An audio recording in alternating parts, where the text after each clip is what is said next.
Hola, mi nombre es Alberto Villescusa y esto es Pegado a la Butaca. Batman, El Caballero de la Noche Asciende es una película dirigida por Christopher Nolan, escrita por Christopher y Jonathan Nolan a partir de una historia de Christopher Nolan y David S. Goyer. Es la tercera y última parte de una trilogía basada en el personaje de DC Comics, Batman. En la película, el multimillonario Bruce Wayne, a través de su alter ego superhéroe Batman, se enfrenta con Bane, un mercenario que busca destruir Ciudad Gótica a través de una falsa revolución popular. El Caballero de la Noche Asciende fue, en general, bien recibida por los críticos y se convirtió en la segunda película más taquillera del 2012. Pero algunos comentaristas, tanto en la derecha como en la izquierda política, señalaron que la revolución de Bane tenía incómodos parecidos con Occupy Wall Street, un movimiento de protesta que se congregó en Nueva York en respuesta a la crisis económica de 2008 y en contraposición directa a las instituciones financieras responsables de la crisis. Pero, ¿es cierto que la película es una fantasía de la derecha política como muchos dicen? ¿O podemos encontrar algo más bajo la superficie? Desde su inicio, la trilogía de Christopher Nolan ha tratado de mostrarnos un Batman falible y moralmente más ambiguo que lo que hemos venido a esperar de la figura tradicional del superhéroe. El que Batman derrote a Bane y emerja triunfante no quiere decir que la película apoye del todo sus acciones. Un campo en el que la trilogía de Nolan ha sido particularmente astuto es en su elección de antagonistas, en tomar el amplio catálogo de villanos de los cómics y escoger aquellos que revelan los fallos y debilidades en el personaje de Batman. El Caballero de la Noche Asciende cuenta con tres antagonistas principales: Bane, Talia al Ghul y Selina Kyle, también conocida como Gatúbela. Y sus tensiones con ellos, particularmente con Bane y Selina Kyle, exponen los límites de lo que Batman es capaz de hacer para proteger a Ciudad Gótica. ¿Cómo es Ciudad Gótica al inicio de El Caballero de la Noche Asciende? Después de los eventos de la segunda película en la trilogía, El Caballero de la Noche, el gobierno de la ciudad ha aprobado la Ley Dent. El contenido específico nunca queda del todo claro, pero la película sugiere que da más poderes a la policía para perseguir y encerrar a los presuntos miembros del crimen organizado.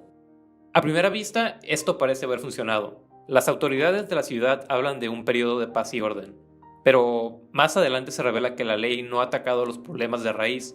En Ciudad Gótica viven numerosas personas sin hogar y no hay la infraestructura para acogerlos. Yeah, but I thought the Wayne Foundation gave money for them. Not for the past couple of years. Muchos de estos deciden entonces trabajar para una misteriosamente criminal que opera desde las cloacas de Ciudad Gótica. Work? What kind of work you gonna find in the sewers? More than you can find up here, I guess. Esta es la primera, pero no la última vez que la película sugiere una conexión entre la necesidad económica y la actividad criminal. Su versión de Gatúbela emerge de un contexto similar. Selina Kyle es una ladrona que busca una pieza de software para limpiar sus antecedentes criminales y empezar su vida de nuevo. Ella recurre al crimen porque no le queda otra opción. You and your friends better batten down the hatches, because when it hits, you're all gonna wonder how you ever thought you could live so large and leave so little for the rest of us. Aunque Bruce Wayne dice que la misión de Batman es la de proteger a los habitantes de Ciudad Gótica, su enfoque está limitado por quién es y con quién se rodea. Con el departamento de policía y otros ricos empresarios, funcionarios públicos y ejecutivos. Después de haber renunciado a usar el traje de Batman tras la derrota del Guasón, Bruce Wayne invierte sus recursos a la construcción de un reactor nuclear, un acto de filantropía que nace de lo que él cree que la ciudad necesita en lugar de lo que ésta pide. Bruce Wayne quiere ayudar a Ciudad Gótica, pero no sabe cómo en realidad. Cuando Bane finalmente se presenta ante la ciudad y la convoca a rebelarse contra las élites adineradas, no lo hace de la nada. Está señalando injusticias y problemas que de verdad existen en la ciudad. Cuando Bane declara que los reclusos de la prisión Blackgate están ahí por una mentira, tiene argumentos sólidos para decirlo. Bane divide a Ciudad Gótica entre un pueblo puro y élites corruptas. We take Gotham from the corrupt, the rich, the oppressors of generations who have kept you down with myths of opportunity, and we give it back to you, the people. Pero su retórica esconde una agenda siniestra y autoritaria. El plan de Bane involucra convertir el reactor nuclear de empresas Wayne en una bomba para destruir la ciudad.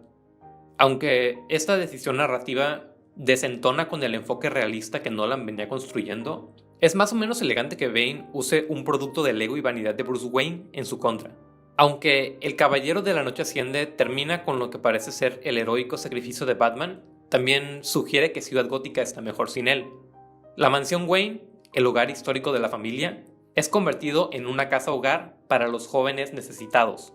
Antes de morir, Bruce Wayne decide redistribuir sus recursos para atender la necesidad en lugar de solo castigar criminales. La película termina con la promesa de un heredero espiritual de Batman.